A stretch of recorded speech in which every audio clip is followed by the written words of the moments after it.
Hi friends, Assalamu alaikum. Welcome back to my channel THAHI'S Bake World. ഇന്ന് ഞാൻ ഇവിടെ വന്നിട്ടുള്ളത് റവ കൊണ്ട് തയ്യാറാക്കാൻ പറ്റിയിട്ടുള്ള നല്ലൊരു സ്പോഞ്ച് കേക്കിന്റെ റെസിപ്പിയുമായിട്ടാണ്. നല്ലൊരു എഗ്ലെസ് റവ കേക്കാണ് ഇവിടെ തയ്യാറാക്കിയിട്ടുള്ളത്. അപ്പോൾ അതെങ്ങനെയാണ് ഉണ്ടാക്കിയതെന്ന് നോക്കാം. റെസിപ്പിയിലേക്ക് കടക്കുന്നതിന് മുന്നേ എൻ്റെ ചാനൽ ഇതുവരെ സബ്സ്ക്രൈബ് ചെയ്യാത്തവരുണ്ടെങ്കിൽ ആ സബ്സ്ക്രൈബ് ബട്ടൺ ഒന്ന് പ്രസ് ചെയ്തേക്കണേ. കൂടെ കാണുന്ന ബെൽ ഐക്കൺ കൂടി ഒന്ന് പ്രസ് ചെയ്യുക. അതിൽ ഓൾ എന്ന ഓപ്ഷൻ ക്ലിക്ക് ചെയ്യുക. എങ്കിൽ മാത്രമേ ഞാനിടുന്ന വീഡിയോ അപ്പോൾ തന്നെ നിങ്ങൾക്ക് ലഭിക്കുകയുള്ളൂ. അപ്പോൾ ഇനി ഇതെങ്ങനെയാണ് ഉണ്ടാക്കിയതെന്ന് നോക്കാം. അതിനായിട്ട് ഞാനൊരു മിക്സിംഗ് ബൗൾ എടുത്തിട്ടുണ്ട്. അതിലേക്ക് 1 കപ്പ് തൈര് ഇട്ട് കൊടുക്കുന്നുണ്ട്. അധികം പുളിയൊന്നും ഇല്ലാത്ത തൈരാണ് ഞാനിവിടെ ഉപയോഗിച്ചിട്ടുള്ളത്. അങ്ങനെ കൂടുതൽ പുളിയില്ലാത്ത തൈര് എടുക്കാൻ നോക്കുക. അത് എന്നിട്ട് ഇങ്ങനെ ഒരു ഹാൻഡ് വിസ്ക് കൊണ്ട് നന്നായിട്ട് ഇതൊന്ന് ബീറ്റ് ചെയ്ത് കൊടുക്കുക. തൈര് ഇവിടെ നന്നായിട്ട് ബീറ്റ് ചെയ്തെടുത്തിട്ടുണ്ട്. കട്ടയൊക്കെ കിട്ടിയിട്ടുണ്ട്. ഇനി ഇതിലേക്ക് 1.5 കപ്പ് പൊടിച്ച പഞ്ചസാരയാണ് ചേർക്കുന്നത്. ഒരു 1.25 കപ്പ് പഞ്ചസാര എടുത്ത് പൊടിച്ചാലും 1.5 കപ്പ് ഷുഗർ പൗഡർ കിട്ടും. അതാണ് ഞാനിവിടെ ചേർത്ത് കൊടുത്തിട്ടുള്ളത്. അതും കൂടി നന്നായിട്ട് ഒന്ന് ബീറ്റ് ചെയ്ത് കൊടുക്കുക. പഞ്ചസാരയും തൈരും കൂടെ നന്നായിട്ടൊന്ന് മിക്സായി കിട്ടണം.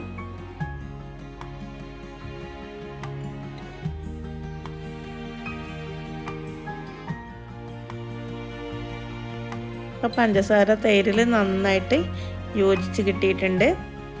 ഇനി ഇതിലേക്ക് ഒരു 1/2 കപ്പ് സൺഫ്ലവർ ഓയിലും കൂടി ചേർത്ത് കൊടുക്കണം.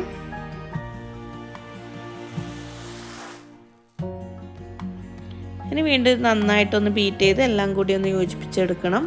അപ്പോൾ സൈഡിലൊക്കെ ഓയിൽ ഇങ്ങനെ നിൽക്കുന്നുണ്ടല്ലേ, അതൊക്കെ ഒന്ന് നന്നായിട്ട് മിക്സായി എല്ലാം കൂടി ഒന്ന് യോജിച്ച് വരണം. അതുവരെ ഇങ്ങനെ ബീറ്റ് ചെയ്ത് കൊടുക്കാം.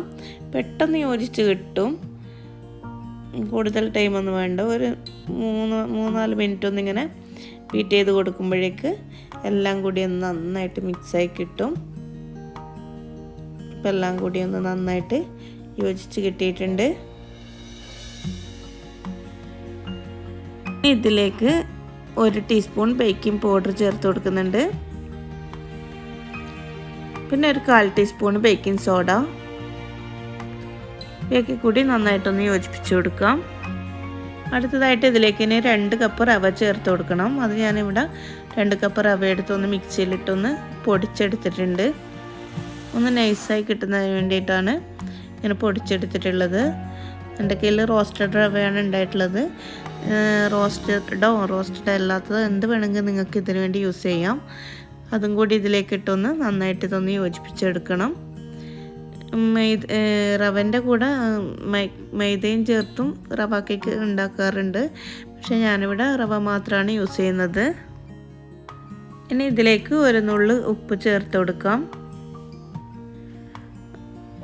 പിന്നെ ഒരു 1/2 കപ്പ് പാലെടുത്തിട്ടുണ്ട്. അതിൽ നിന്ന് പകുതി ഇപ്പം ചേർത്ത് കൊടുക്കുന്നുണ്ട്. പകുതി ഞാനിവിടെ മാറ്റി വെക്കുന്നുണ്ട്. നന്നായിട്ട് ഇതൊന്ന് യോജിപ്പിച്ചെടുക്കാം. ഇനി ഇതൊന്ന് മൂടി വെച്ച് ഒരു 30 മിനിറ്റ്സ് അവിടെ മാറ്റി വെക്കണം. അപ്പോഴേക്ക് റവയൊക്കെ പാലിലും തേരിലൊക്കെ നന്നായിട്ട് സോക്കായിട്ട് വരും. ഒരു 30 മിനിറ്റ്സ് കഴിയുമ്പോൾ ഇതൊന്ന് തുറന്ന് നോക്കാം. റവയൊക്കെ നന്നായിട്ട് പാലിലൊക്കെ നന്നായിട്ട് കുതിർന്ന് വന്നിട്ടുണ്ട്. ഇപ്പോൾ ഈ ഒരു പരുവത്തിലാണ് ബാറ്റർ ഉള്ളത്. ഇനി നേരത്തെ മാറ്റി വെച്ചിട്ടുള്ള 1/4 കപ്പ് മിൽക്ക് ഉണ്ടല്ലോ, അത് ഈ ടൈം ഇതിലേക്കൊന്ന് ചേർത്ത് കൊടുക്കാം.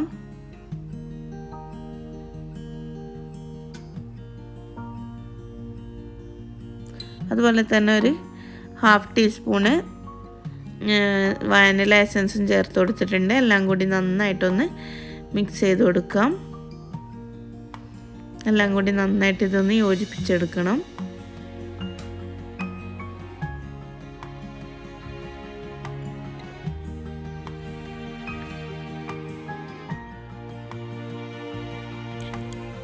ഇത് ഈ ഒരു കൺസിസ്റ്റൻസിയിലാണ് ബാറ്റർ വേണ്ടത്.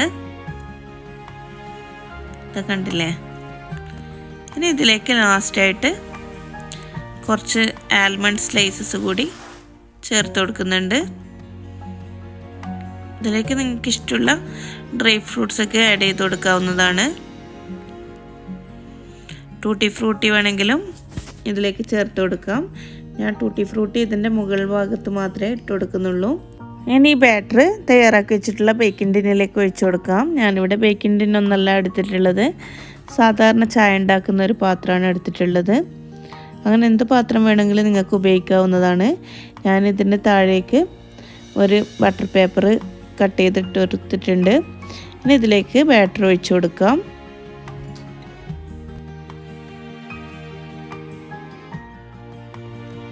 ഇനി ഇതിന് മുകളിലേക്ക് കുറച്ച് ടൂട്ടി ഫ്രൂട്ടി ഇട്ട് കൊടുക്കാം.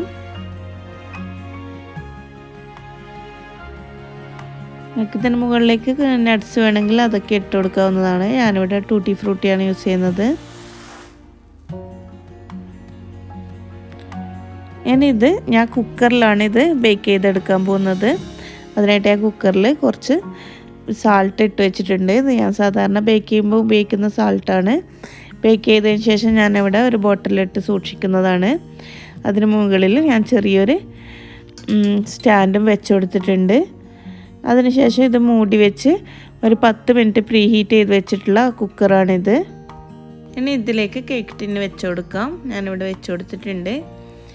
ഇനി ഇതിൻ്റെ വിസിലും വാഷറൊന്നും ഇല്ലാതെയാണ് ഈ കുക്കർ ഇവിടെ മൂടി വെക്കാൻ പോകുന്നത്. അങ്ങനെ കുക്കർ മൂടി വെച്ചിട്ടുണ്ട്. ഇനി ഇത് വളരെ ചെറിയ ഫ്ലെയിമിൽ ഒരു 40 to 45 മിനിറ്റ്സ് വരെ ഇതൊന്ന് ബേക്ക് ചെയ്യണം. ഏകദേശം ഒരു 45 മിനിറ്റ്സ് കഴിഞ്ഞപ്പോൾ ഞാൻ കുക്കറൊന്ന് ഓപ്പൺ ചെയ്ത് നോക്കിയിട്ടുണ്ട്. ഇനി സ്ക്വയർ കൊണ്ട് ഇതൊന്ന് കുത്തി നോക്കാം. നല്ല ക്ലീനായിട്ടാണ് വരുന്നത്. കേക്കൊക്കെ നന്നായിട്ട് ബേക്കായി വന്നിട്ടുണ്ട്. ഇതിന് കുക്കറിൽ നിന്നെടുത്ത് പുറത്ത് വെച്ചിട്ടുണ്ട്. ഇതിന് നന്നായി ചൂടാറിയതിന് ശേഷം നമുക്കിതൊന്ന് ഡീമോൾഡ് ചെയ്തെടുക്കാം. ഇപ്പോൾ നന്നായി ചൂടാറിയിട്ടുണ്ട്. അതിനുശേഷം ഞാൻ ബേക്കിംഗ് ടിന്നിൽ നിന്ന് പുറത്തെടുത്തിട്ടുണ്ട്. കണ്ടില്ലേ, നല്ല സോഫ്റ്റ് ആയിട്ടുള്ള കേക്കാണ്. ഇതിന് നന്നായി ചൂടാറിയതിന് ശേഷം മാത്രമേ ഇത് കട്ട് ചെയ്യാൻ പറ്റുള്ളൂ. ഏകദേശം ഒരു 8 hours ഇത് ചൂടാറാനായിട്ട് വെക്കണം. ഞാനിവിടെ തലേന്ന് രാത്രിയാണ് കേക്ക് തയ്യാറാക്കിയിട്ടുള്ളത്. എന്നിട്ടിത് കട്ട് ചെയ്യുന്നത് പിറ്റേന്നാണ്. അതുകൊണ്ട് തന്നെ കേക്കൊന്നും പൊടിഞ്ഞൊന്നും പോയിട്ടില്ല. ഞാൻ ചെറിയ ചൂടോട് കൂടിയാണ് കേക്ക് കട്ട് ചെയ്യുന്നതെങ്കിൽ പെട്ടെന്ന് പൊടിഞ്ഞു പോകാൻ സാധ്യതയുണ്ട് റവ കേക്ക്. അതുകൊണ്ട് തന്നെ നന്നായിട്ട് ചൂടാറിയതിന് ശേഷം മാത്രമേ കട്ട് ചെയ്യാൻ പാടുള്ളൂ. ചെറിയ ചൂടോട് കട്ട് ചെയ്താൽ തീർച്ചയായും പൊടിഞ്ഞു പോകും. കണ്ടില്ലേ, ഇവിടെ പൊടിഞ്ഞൊന്നും പോകാതെ നല്ല പെർഫെക്റ്റായിട്ട് കിട്ടിയിട്ടുണ്ട്. എല്ലാവരും ഇതൊന്ന് ട്രൈ ചെയ്ത് നോക്കുക. ഇഷ്ടപ്പെടുകയാണെങ്കിൽ ലൈക്ക് ചെയ്യുക, ഷെയർ ചെയ്യുക. പിന്നെ നിങ്ങളുടെ അഭിപ്രായങ്ങൾ എന്തായാലും തന്നെ കമൻസ് ആയിട്ട് എന്നെ അറിയിക്കുക. ഇനി ഇതുപോലുള്ള നല്ല വീഡിയോകളുമായിട്ട് വരാം. അതുവരേക്കും എല്ലാവർക്കും ബൈ.